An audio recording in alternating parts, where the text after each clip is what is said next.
Nos contarás tu historia, nos dirás: yo fui trazada en el camino de una bala de cañón, humillada por el viento, barrida, salvada de las pestes por el viento que sopla del sur. ¿Podré cantar tu canción boca arriba sobre la hierba? ¿Cantar con voz de ciego tu canción?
Aquí nací en Montevideo y aquí vivo, no por fatalidad del destino o de la geografía, sino por elección. La elijo. Elijo esta ciudad por muchas cosas, pero entre otras porque aquí se puede todavía respirar y caminar. Dos lujos imposibles en las ciudades envenenadas y violentas del mundo de hoy. Respirar. Ya, desde que yo era chico, la maestra me decía: respirá, Eduardito, que respirar es importante. Y caminar.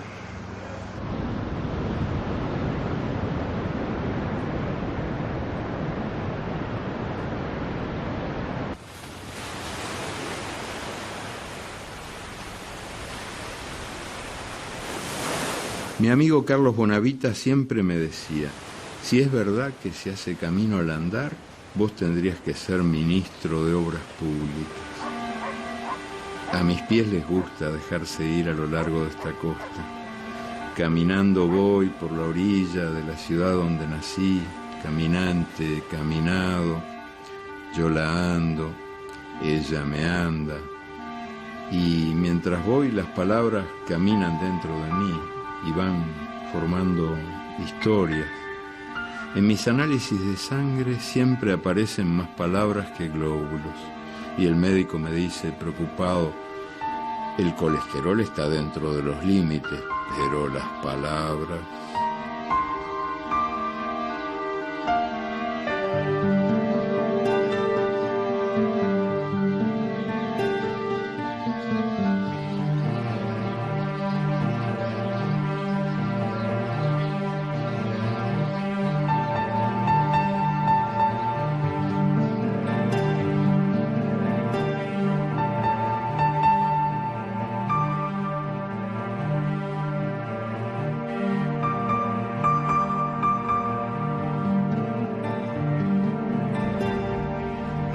Estos grabados son obra de José Borges, un artista brasileño de alto nivel, pero despreciado por el arte oficial.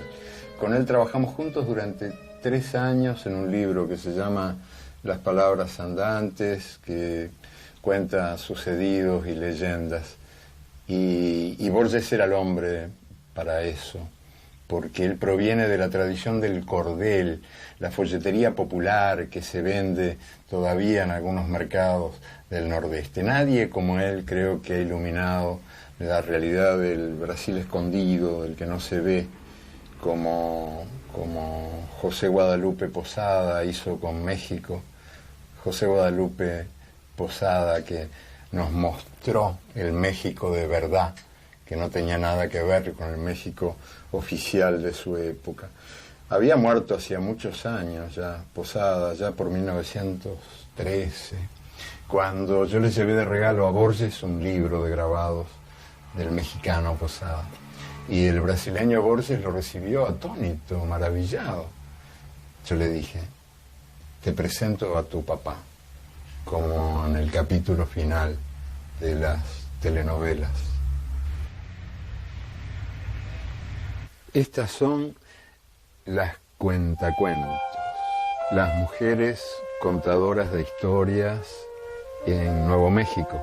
Las esculturitas muestran mujeres brotadas de gente, porque dentro de ellas habita un gentío. Cuentan lo que les pasa, lo que les pasó, a ellas, los suyos, a muchísimos. Cada persona es muchas a través de las historias que cuentan las cuentacuentos. Estas mujeres brotadas de gente son una metáfora perfecta del arte de narrar. Y en el fondo es siempre así, no hay nada que no sea una metáfora de algo. La realidad habla un lenguaje de metáforas y por eso ella es una poeta insuperable. No hay con qué darle, no hay quien pueda con la realidad. Este de la foto que está ahí con mi mujer Elena es Miguel Mármol, el personaje central del tercer tomo de Memoria del Fuego, un hombre que murió y nació muchas veces, 12, 13, 14 veces. Ahí estamos con él, yo soy esta figurita que anda por ahí atrás reflejada, bebiendo ron Matusalén en La Habana, como correspondía a sus años, ron Matusalén, y celebrando esa porfiada manía de vivir. Estaba un poco enojado Miguelito conmigo, porque decía que se me habían escapado 2 resurrecciones, que él había resucitado más veces. Claro, lo habían fusilado, había sufrido atentados, prisiones, hasta se le había caído encima a la madre cuando era bebé, y sin embargo seguía vivo. Y yo digo, Miguelito era una metáfora de América Latina. ¿Qué es eso? Exactamente eso. Una tierra que ha muerto muchas veces y muchas veces ha vuelto a nacer como si estuviera condenada al nacer incesante.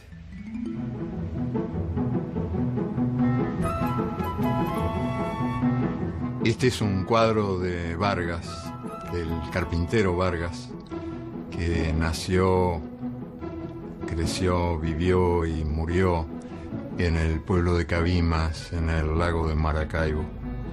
Y allí pintó el carpintero estos cuadros prodigiosos, que hoy, tiempo después de su muerte, se cotizan mucho porque son ejemplos vivos de la exuberancia de la naturaleza latinoamericana.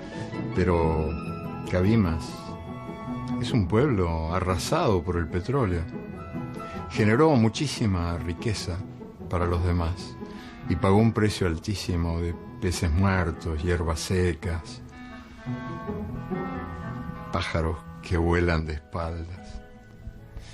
Y yo cuando lo veía a Vargas, lo visitaba en Cabimas, le decía que él era un pintor realista. Y Vargas se reía de que yo dijera que era realista. Y yo le decía que sí, que era. Porque él no había pintado la realidad que conocía, pero había pintado la realidad que necesitaba. Y tan real es la realidad que se necesita como la realidad que se conoce.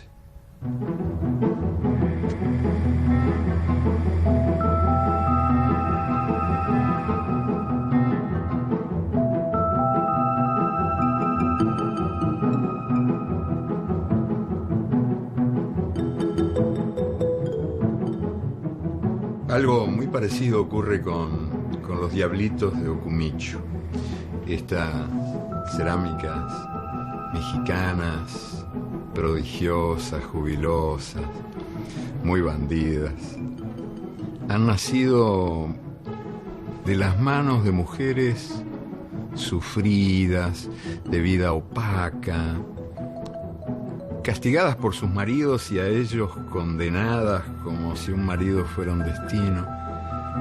Y esas mujeres que viven sumergidas en la tristeza crean un arte sencillo, bello, de tan alta alegría, en hornos muy elementales, muy primitivos.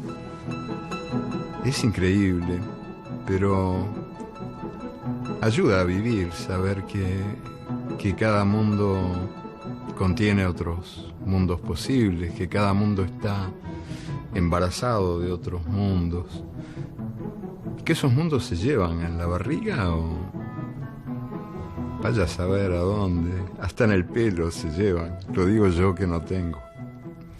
Vale la pena recordar que allá por el siglo XVII, siglo XVIII, las esclavas que se escapaban de las plantaciones de Surinam y marchaban selva adentro hacia los santuarios de la libertad, llevaban en sus cabelleras frondosas, envidiables cabelleras, semillas. Se fugaban robando semillas a los amos, semillas de todo lo que encontraban, y cuando llegaban a esos espacios, a esos refugios de los esclavos cimarrones, sacudían sus cabezas y fecundaban así la tierra libre.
Yo soy hijo de los cafés de Montevideo, de cafés como este, el brasilero, el más antiguo de todos, cafés de los tiempos en que había tiempo para perder el tiempo. En los cafés aprendí todo lo que sé, fueron mi única universidad y aprendí lo más importante de todo lo que sé, y es que para ser capaces de decir, tenemos que ser, antes que todo, capaces de escuchar. Yo no soy de recibir consejos ni de darlos, pero cuando alguno se me arrima, algún muchacho, joven, preguntando por los secretos del oficio, le digo que yo no tengo ninguno salvo ese secreto que me enseñaron los años y los cafés, que para no ser mudo hay que empezar por no ser sordo. Muchos progres, amigos míos, dicen con la mejor intención del mundo que quieren ser la voz de los que no tienen voz. Mi experiencia es diferente. Para mí, los condenados de la tierra, los malditos, son los que más voz tienen. Les han cerrado la boca desde hace siglos o milenios para que no se escuchen sus voces prohibidas. Según el poder, los nadies no tienen religiones, sino supersticiones. No tienen cultura, sino folclore. Hablan dialectos, sino lenguas. Tienen brazos, pero no tienen cara. ¿Cómo van a tener voz? El poder cree que solo tienen ecos. La mejor definición sobre los medios de comunicación en el mundo actual yo la encontré, sin embargo, garabateada en una pared y no en un enjundioso estudio de algún experto. Era una frase que decía: nos mean y los diarios dicen llueve. Y esas revelaciones, por seguir hablando de la lluvia, ese niño de la calle, del barrio de San Telmo en Buenos Aires, uno de esos niños que duermen en los portones o en los umbrales, es capaz de contarlo así: siempre que te echan de tu casa, llueve. Y es verdad, ¿no? Una verdad que ignoramos los que tenemos casa. Y por seguir hablando de lluvia en boca de los que se supone que no tienen voz, basta recordar aquello que leí en un papel de fumar. Era un poemita brevísimo, porque claro, en el papel de fumar mucho sitio no hay. Y fueron los mensajes que se deslizaron mágicamente a través de los barrotes, de las cárceles, en los tiempos de la dictadura militar en el Uruguay. Y ese mensaje escrito en verso brevísimo decía: a veces llueve y te quiero, a veces sale el sol y te quiero, la cárcel es a veces, siempre te quiero.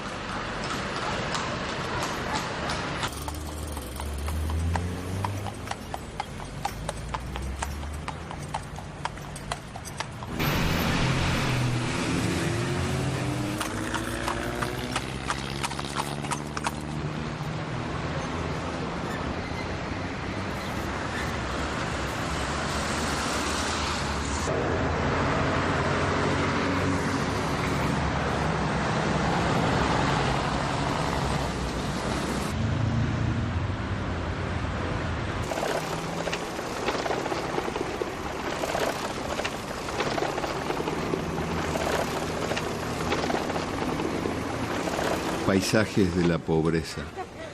Solo en Montevideo tenemos ahora casi 400 cantegriles, como llamamos nosotros a las chabolas o favelas. Si se sumara su población, sería la segunda ciudad del Uruguay. Nuestro país desmiente a los racistas y a los tecnócratas. Desmiente a los racistas, porque la mayoría de la población es blanca. Parecemos europeos en decadencia. Pero la crisis nos ha golpeado tanto o más que a los países latinoamericanos de colores más subiditos. Y el país también desmiente a los tecnócratas, que tienen la costumbre de culpar al gentío. Dicen que América Latina anda mal porque produce demasiada gente, eso dicen. Demasiada gente.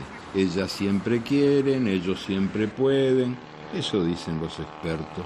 Ah, bueno. ¿Y qué opinan del Uruguay, que es un país vacío? Aquí hay más sillas de ruedas que cochecitos de bebés.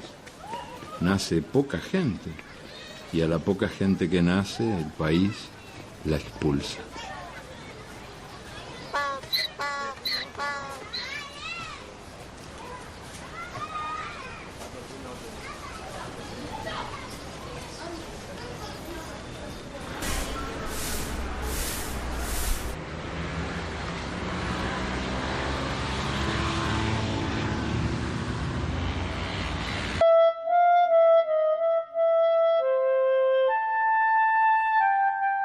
En tiempos de la dictadura, hace algunos años, nos echaba la policía. Ahora nos echa la economía. El Uruguay vende carne humana. Casi todos son jóvenes los que se van, desandan el camino de sus abuelos. Se van a donde pueden, muchos se van a España buscando trabajo, casa, destino. Desde la victoria del Frente Amplio, en las elecciones del 2004, las cosas han empezado a cambiar, pero no es fácil enderezar el tobogán.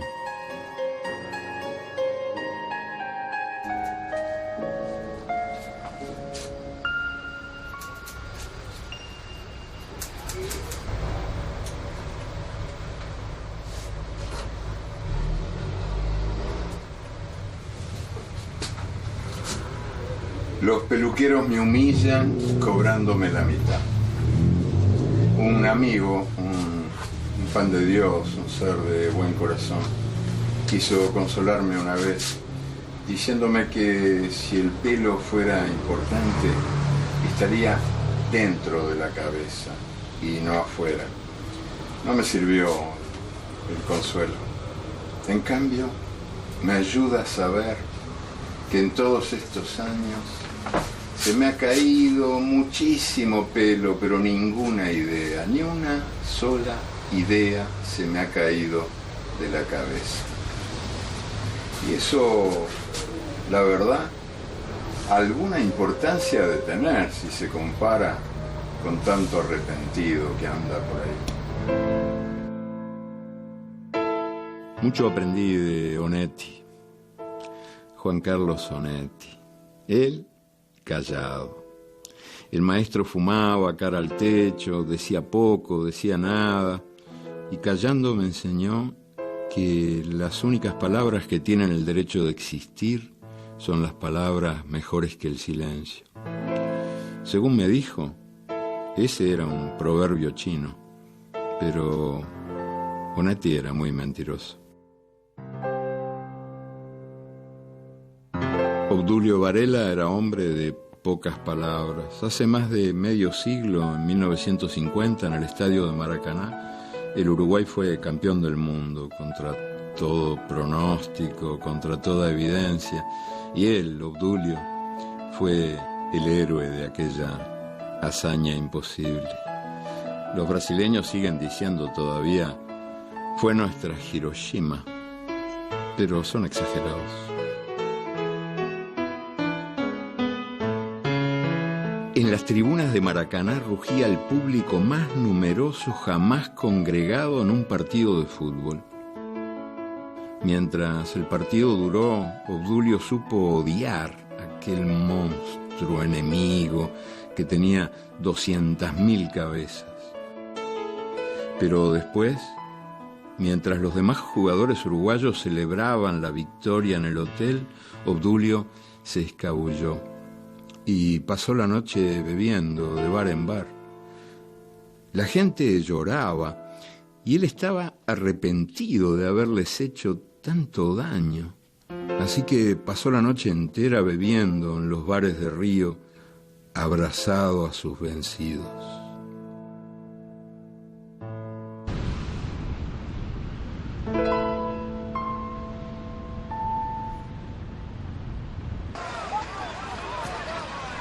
Los uruguayos somos poquitos, 3,5 millones, cabemos todos en un solo barrio de cualquier gran ciudad del mundo. 3,5 millones de anarquistas conservadores.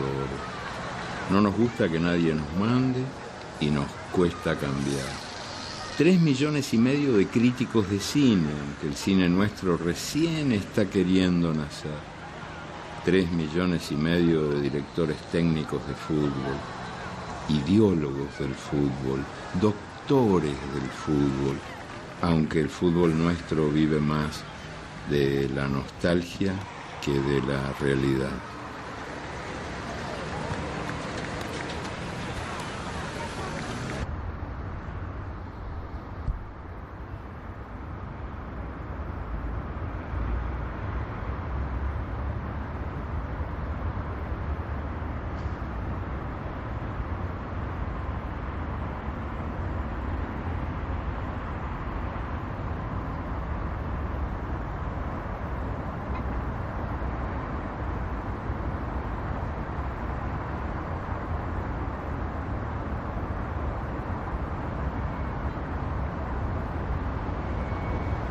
No hay nada menos vacío que un estadio vacío.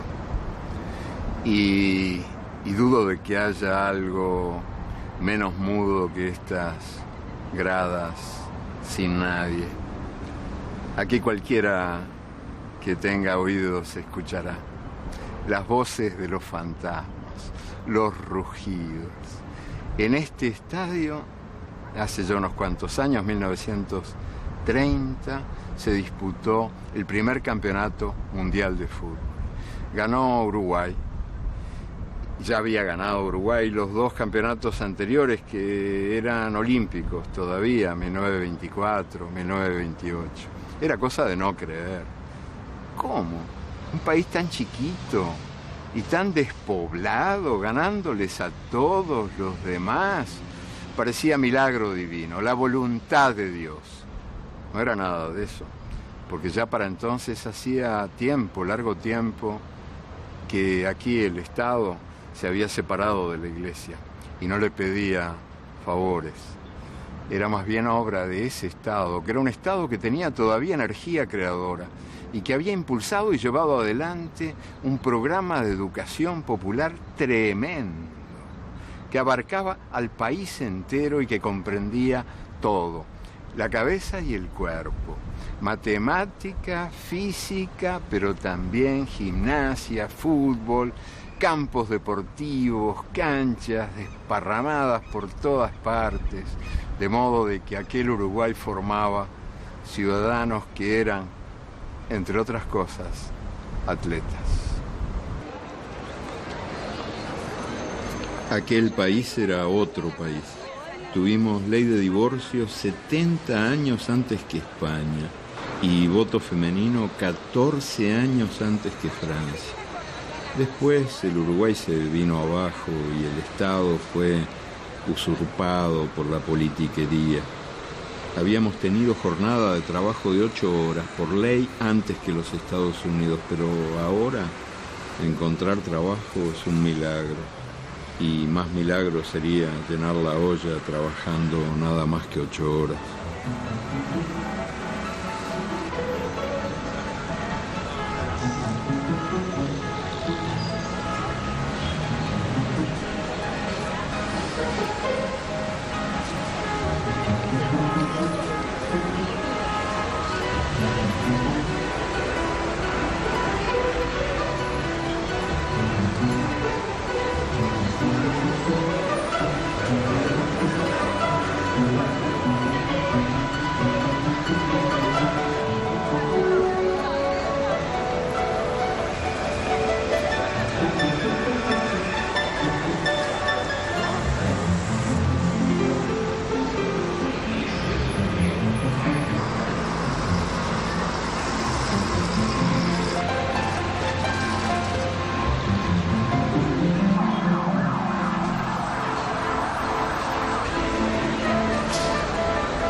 Tienen 4 ruedas y andan a la velocidad de las tortugas, pero los uruguayos las llamamos cachilas, que es nombre de pájaros.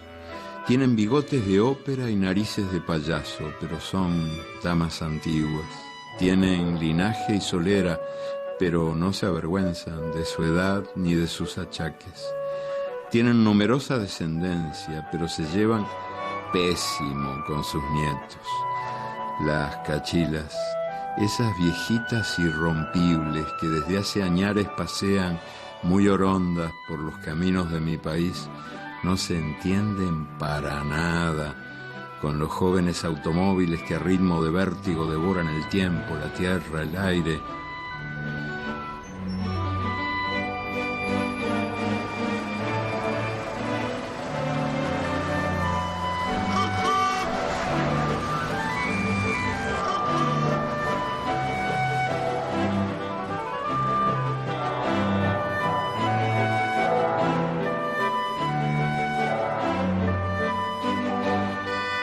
Un banco, un gran banco con vista al mar y 4 vaquitas pastando detrás.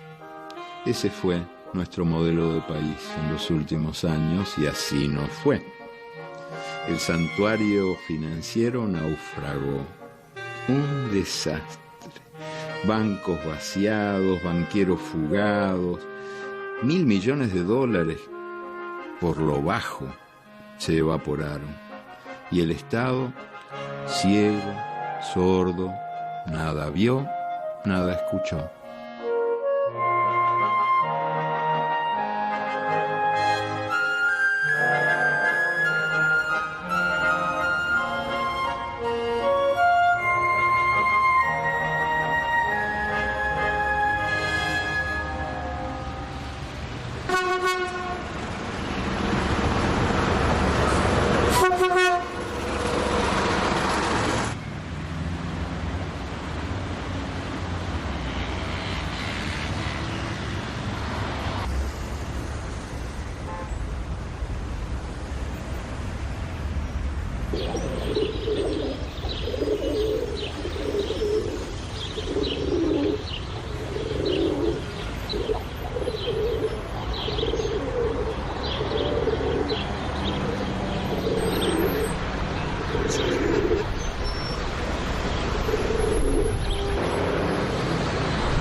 El monumento funerario, la arquitectura de la muerte, es una especialidad de las dictaduras militares que en el mundo son o han sido.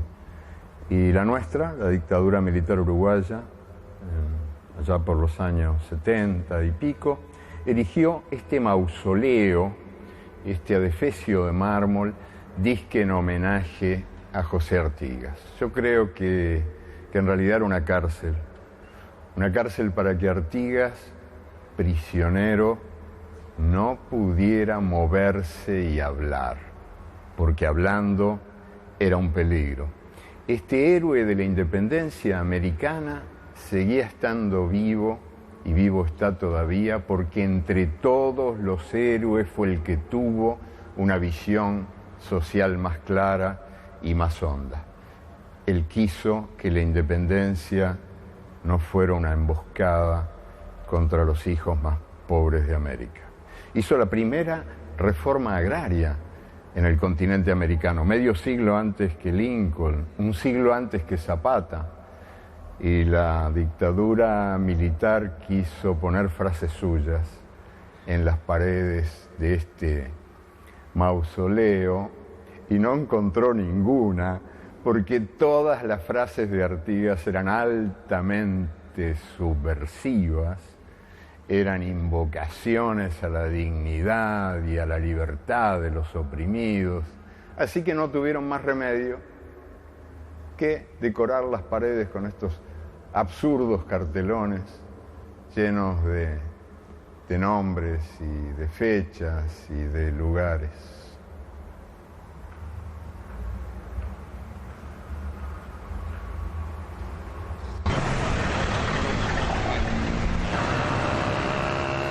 El 1 de marzo del 2005, la bandera del Frente Amplio, que es una de las banderas de Artigas, flameó alta en todo el país. La izquierda ganó las elecciones y la gente celebraba y unos a otros nos decíamos ¡Feliz Año Nuevo!, lo que era un disparate, porque no era Año Nuevo, pero era porque habíamos empezado a creer que otro tiempo había nacido.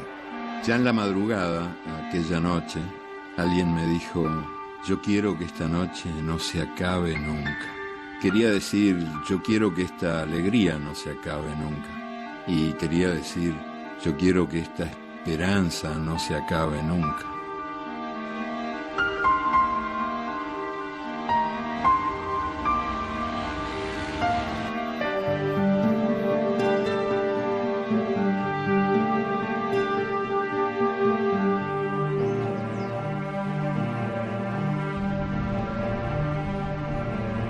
Mi buen amigo Fernando Birri dice que la utopía está en el horizonte. Por mucho que yo camine, jamás la alcanzaré. Camino 10 pasos y ella se aleja 10 pasos. Camino 20 pasos y ella se ubica 20 pasos más allá. Por mucho que yo camine, nunca la alcanzaré. ¿Para qué sirve la utopía? Para eso sirve, para caminar.